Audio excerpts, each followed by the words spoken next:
பயப்படாதே, நீ தேவனிடத்தில் கிருபை பெற்றாய். நீ கர்ப்பவதியாகி ஒரு குமாரனை பெறுவாய். அவருக்கு இயேசு என்று பெயரிடுவாயாக. இது எப்படியாகும்? நான் ஒரு கன்னிகை. பரிசுத்த ஆவி உன்னை வரும். அதனால் உன்னிடத்தில் பிறக்கும் பரிசுத்தமுள்ள பிள்ளை உன்னதமான தேவனுடைய குமாரன் எனப்படுவார். அவருடைய ராஜ்யத்திற்கு முடிவராது. நான் கர்த்தருக்கு பணிந்து சேருவேன். நீங்க சொன்ன மாதிரியே எனக்கு நடக்கட்டும்.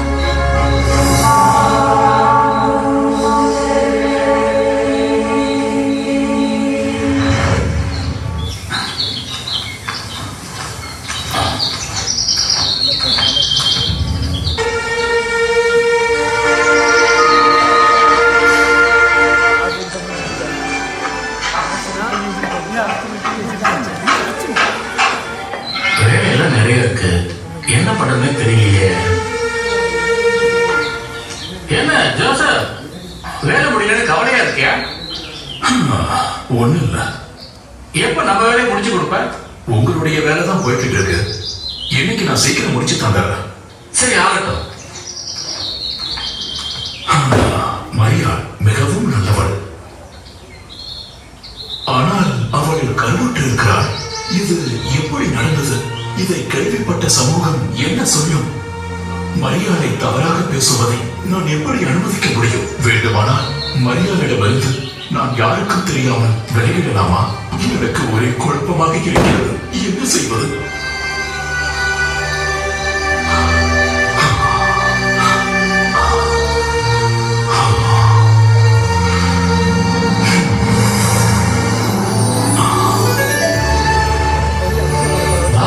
மகனாகிய யோசேப்பே, மரியாதை உனது மனைவியாக ஏற்றுக்கொள்ள தயங்காதே.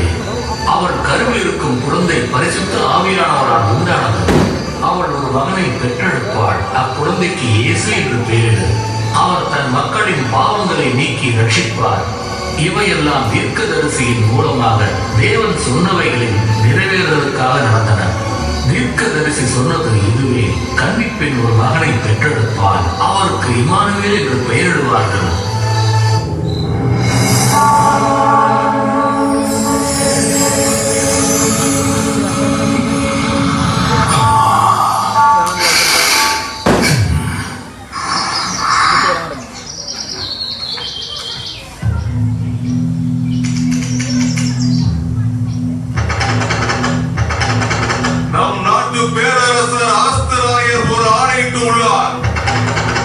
நம் நாட்டு மக்கள் அனைவரும் அவர்களின் சொந்த ஊருக்கு சென்று பெயர் முகவரியை தகுந்த அதிகாரிகளிடம் பதிவு செய்ய வேண்டும்.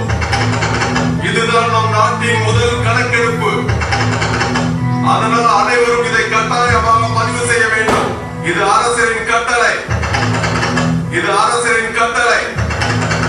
இது அரசரின் கட்டளை. நமது சீசரின் அறிக்கையை பற்றி கேள்விப்பட்டாயா? அதை பற்றி எனக்கு எதுவும் தெரியாதே. என்ன அறிக்கை? எல்லோரையும் தங்கள் சொந்த ஊருக்கு சென்று பெயர்களை பதிவு செய்யுமாறு சொந்த ஊருக்கு சென்று பெயர் முகவரியை தகுந்த அதிகாரிகளிடம் பதிவு செய்ய வேண்டும். இதுதான் நம் நாட்டின் முதல் கணக்கெடுப்பு. அதனால் அனைவரும் இதை கட்டாயமாக பதிவு செய்ய வேண்டும். சரி சரி, நாமும் சென்று நமது பெயர்களை பதிவு செய்வோம்.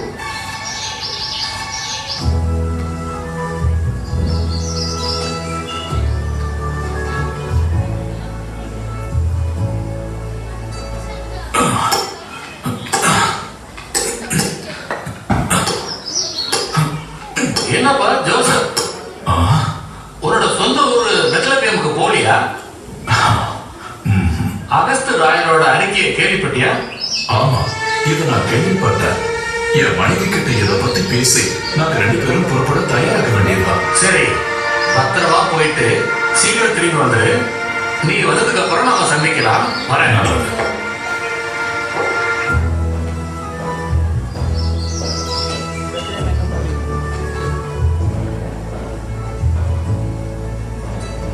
நாம எப்படி ஊருக்கு புறப்படுறது? நீ கவலைப்படாத மரியா, உன்னை நான் பத்திரமா கூட்டிட்டு போறேன். நம்ம பேரை என்னைக்கே பதிவு செஞ்சாகணும். அதனால நாம இங்கிருந்து உடனடியே போயாகணும் மரியா. நாம நேரத்தை கடத்த வேண்டாம். கிளம்புறதுக்கான ஏற்பாடுகளை செய். சரி.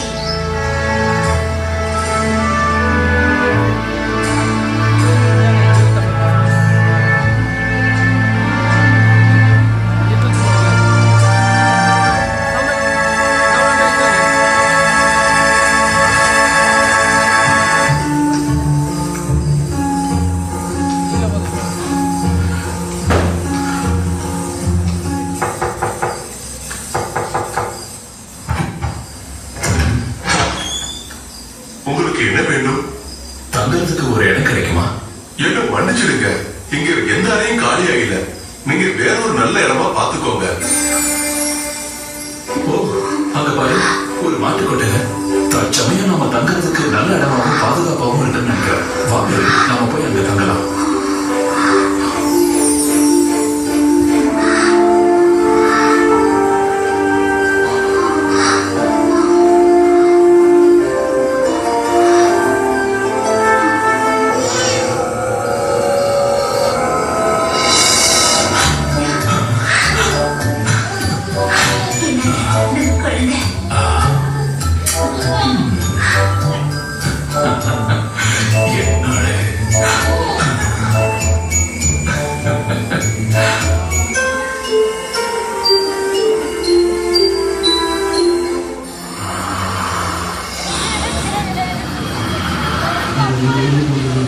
ரொம்ப குளிருது இல்லை?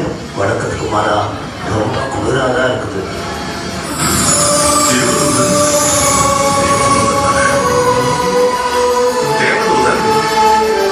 பயப்படாதீர்கள், உங்களுக்கு சந்தோஷமான நற்செய்தியை கூறப்போகிறேன். இன்று கர்த்தராகிய இயேசு என்னும் இரட்சகர் தாவீதின் ஊரிலே பிறந்திருக்கிறார். பிள்ளையை துணிகளிலே சுற்றி முன்னணியில் கிடந்திருக்க காண்பீர்கள். அவரே கிறிஸ்துவாகிய இயேசு என்னும் இரட்சகர். அவர் பெத்லகேம் என்னும் ஊரில் மாமத்தூரத்தில் பிறந்துள்ளார். இதுவே நீங்கள் அறிந்து கொள்வதற்கான அடையாளம்.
வால்நட்சத்திரம் தோன்றியுள்ளதே. என்னாச்சு? இவர் ஏன் வானத்தை பார்த்துக்கிட்டு இருக்காரு? அற்புதம்! நம் முன்னோர்கள் சொன்னபடி ஓர் அரசன் தோன்றியுள்ளார். நாம் இப்பொழுதே புறப்பட்டாக வேண்டும். புதிதாக பிறந்த அரசனை தரிசிப்போம். ஆமா, நாம் அரசனை சென்று தரிசிப்போம். புதிதாக பிறந்த அரசனுக்கு மரியாதை செலுத்த பொன் தூப வர்க்கம் வாசனை திரவியங்களை எடுத்துச் செல்வோம்.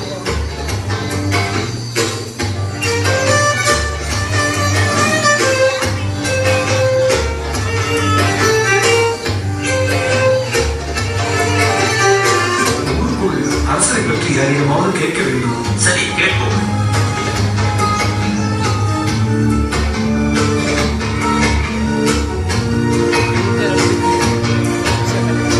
புதிதாக பிறந்த யூதர்களின் அரசரான குழந்தை எங்கு பிறந்துள்ளது? எனக்கு அதை பத்தி எதுவும் தெரியாது. நீங்க கேட்கறது எனக்கு புது விஷயமா இருக்கு. யாருக்கும் தெரியவில்லை என்கிறார்களே, எப்படி தெரியும்? யாரை தெரிவித்து வந்தாங்க? அதுவும் இவ்வளவு பரிசு பொருட்களோடு வந்திருக்காங்க.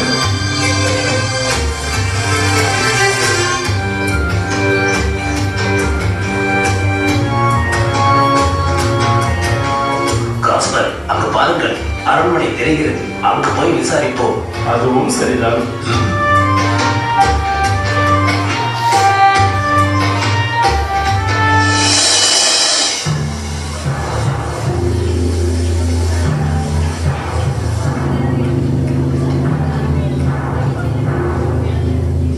ராஜா வருகிறார், வருகிறார், வருகிறார்.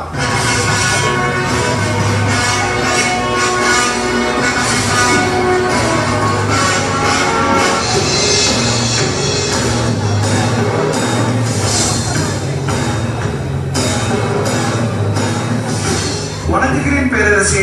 அயல் தேசத்திலிருந்து 3 பேர் வந்திருக்கிறார்கள். அரசரை பார்க்க வேண்டும் என்று கூறினார்கள். அதனால் தங்களிடம் அழைத்து வந்துள்ளேன்.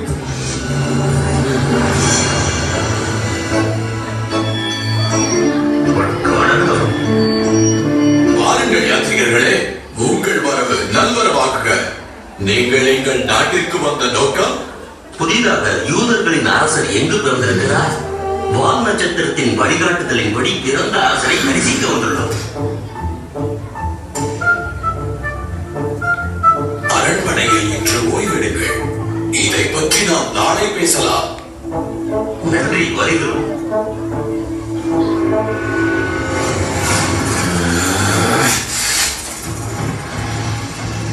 யாருக்கு பாருங்கள். நீ உடனே சென்று தலைமை ஆசாரியரையும் வேத பாரகரையும் அழைத்து வா. உத்தரவு.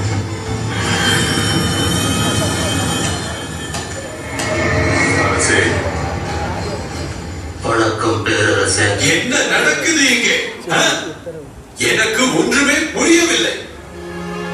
3 யாத்திரிகர்கள் என்னிடம் வந்து யூதர்களின் அரசன் பிறந்துள்ளான் என்று கூறுகின்றார்கள். யார் அந்த அரசன்? நீங்கள் உடனே எனக்கு விளக்கத்தை அளித்தாக வேண்டும். சொல்லுங்க. படிக்கிறேன் பேரரசே.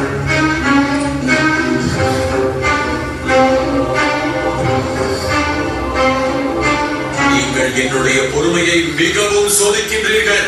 சொல்லுங்க சீக்கிரம். அந்த அரசன் எங்கே பிறந்துள்ளார்? யூதேயாவில் உள்ள பெத்லகேமில் பிறப்பார்.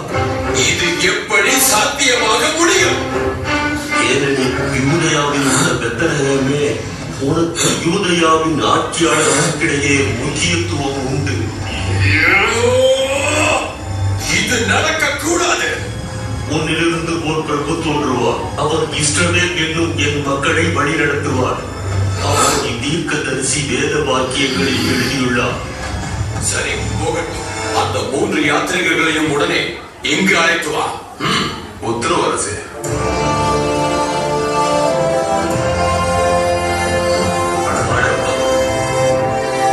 வாருங்கள் வாருங்கள். மீண்டும் உங்களை சந்திப்பதில் மகிழ்ச்சி. மன்னியுங்கள், உங்களை வெகு நேரம் காக்க வைத்து விட்டேன். பரவாயில்லை பேரரசே. அரசன் பிறந்த காலத்தை நீங்கள் எப்படி தெரிந்து கொண்டீர்கள்? ஒரு அரசன் பிறந்துள்ளான் என்பதை நாங்கள் வால் நட்சத்திரத்தை கண்டு தெரிந்துள்ளோம். வால் நட்சத்திர வழிகாட்டித்தான் நாங்கள் இங்கு வந்துள்ளோம். ஓ, நீங்கள் அந்த குழந்தையை கவனமாக தேடுங்கள். அந்த குழந்தையை கண்டவுடன் என்னிடம் வந்து கூறுங்கள். நானும் அந்த அரசரை வணங்குவதற்கு விரும்புகின்றேன். உத்தரவு.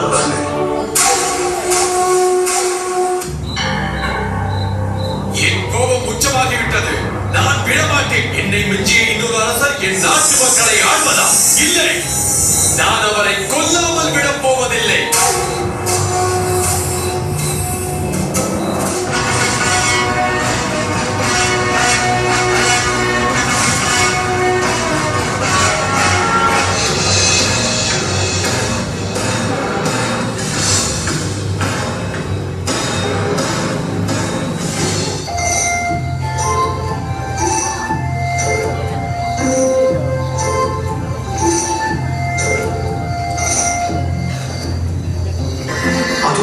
வால் நட்சத்திரம் திரும்பவும் தோன்றியுள்ளது.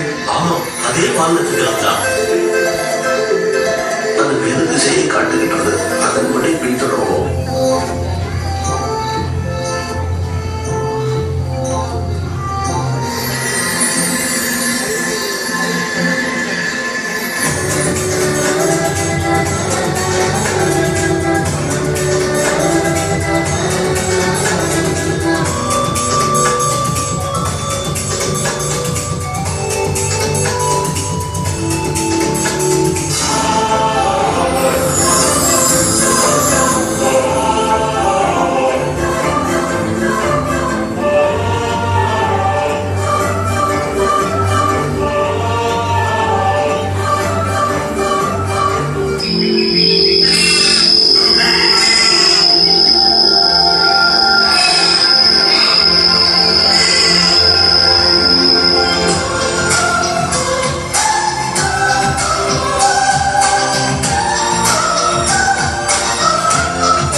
எல்லோரும் கிழக்கிலிருந்து வந்திருக்கிறோம்.